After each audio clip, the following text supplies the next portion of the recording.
College football, big week on deck here. Just had a couple big games this past weekend. Enjoyed them and had a lot of fun. And it's time to sort of reset the marketplace here. The AP poll, the top 25 for week 6. Number 1 football team, Joe Ranieri, in the country. It's Ohio State. Number 2 is Oregon.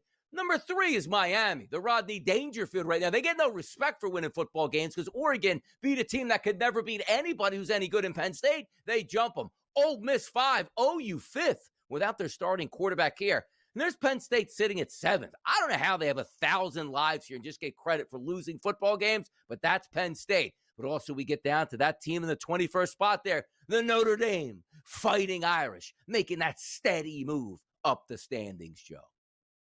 Yeah, this is all about what we thought it was going to be here, Donnie. You got Texas, Texas Tech just on the outside of the top 10.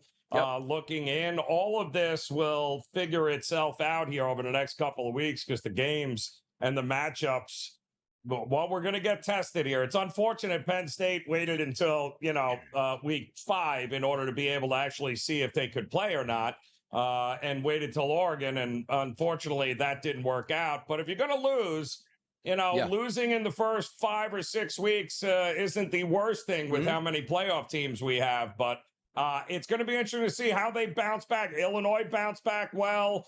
We'll see what Penn State does here, but a lot of questions to be answered this week, no doubt.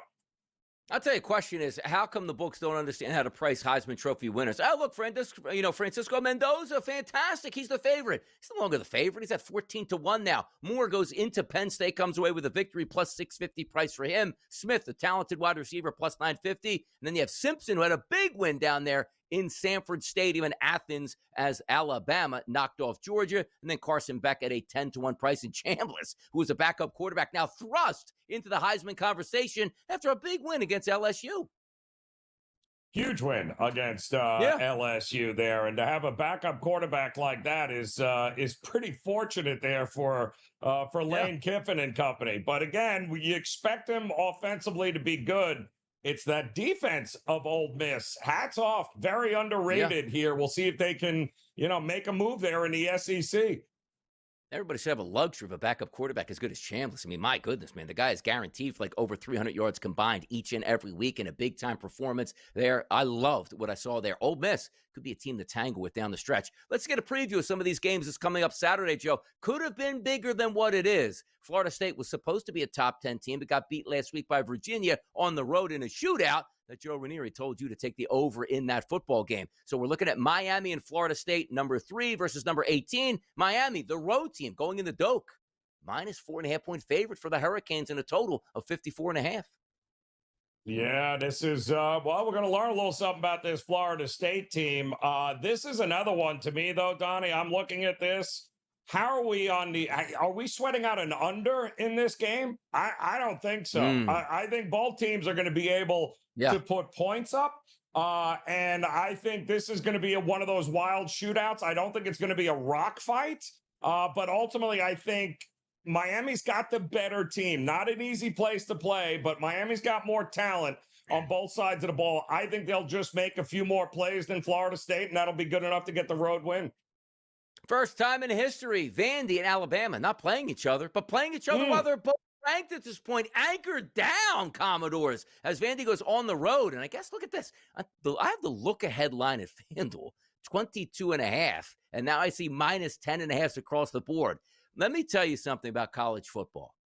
If Kalen DeBoer gets beat by, I don't care what Vanderbilt's record is or what their actual rank is, going to Tuscaloosa at Bryant-Denny and Vanderbilt beating Alabama, I don't know if Alabama will have a football program on Sunday morning, Joe. Yeah, well, it was bad enough, right? You can't lose to them a second straight season, right? If you're Alabama and Kalen DeBoer, you just cannot do it. But I'll tell you what, I still think Vandy, if they go toe-to-toe with Alabama and maybe fall just a little bit short, anything less than being absolutely blown out and manhandled, I think we're legit talking about a possibility of a playoff contender here in Vandy. They've got all the pieces, and nobody's talking about them here. Diego Pavia goes on the road. I mean, what is this going to be, Manziel Part 2, where Manziel basically won the Heisman for beating Alabama in Alabama, that rise? So, whoa, this team is really good. Vandy ranked. Unbelievable stuff. I'll tell you who's not ranked. That's the Florida Gators. But I got to tell you, Mm. sneaky suspicion this weekend.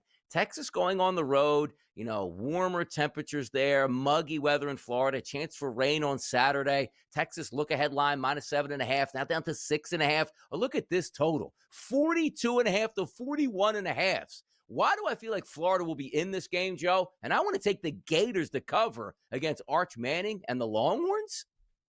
Yeah, Donnie, this game was circled before the season started, and we thought this was going to be what a battle this was going to be. Two quarterbacks, Lagway and Archman. This was going to be great. Yeah, no. Now you got the Gators of 1-3. The offense is stuck in the mud. Their defense is the best part of this team, and the defense in the swamp is going to give Arch Manning a whole lot of problems. Keep in mind, too, by the way, Texas has not played a Power 4 school in, a month? So this is, say what you want, not an easy place to play. And that defense of Florida is going to give him all sorts of fits. But if you're Florida, if you're going to salvage this season, you got to win this game at home against Texas now. Hey, Joe, remember DJ Lagway was a front runner to win the Heisman a couple weeks ago? Yeah. Well, the football season actually happened at this point. Same thing with Notre Dame, left for dead at 0-2. But it feels like your boy Donnie Rightside sat on that side and he go, don't give up yet, Notre Dame. Wake up the Echoes. 2 straight victories here. They're home against Boise, which is supposed to be a tougher opponent here. They're favored by 20.5 points, but a total of 63.5. The one thing we love, Joe, not Notre Dame's record, that offense can move it right now, huh?